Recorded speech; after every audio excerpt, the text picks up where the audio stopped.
মন তুই চিনলি না রে, জানলি না রে, চেনানোর জন্যই তোকে ধরে এনেছি টিক্কা। বেদব, তুই মহান শিল্পী রে, বহুত অপমান করছস। তরে আমি কইল তোর বাপের ফোন আইছে, হান্দায় দিব নে, হান্দায় দিব। ল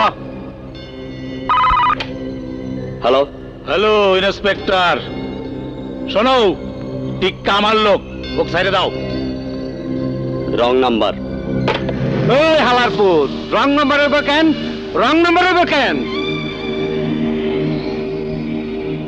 শুয়ের বাচ্চা ফোনটা লাগিয়ে দিল। যে মুখটা আমি সঙ্গীত গাই, সেই মুখে তুই আঘাত করে দিলি, তোর মুখে আমি মুইটা দিমু।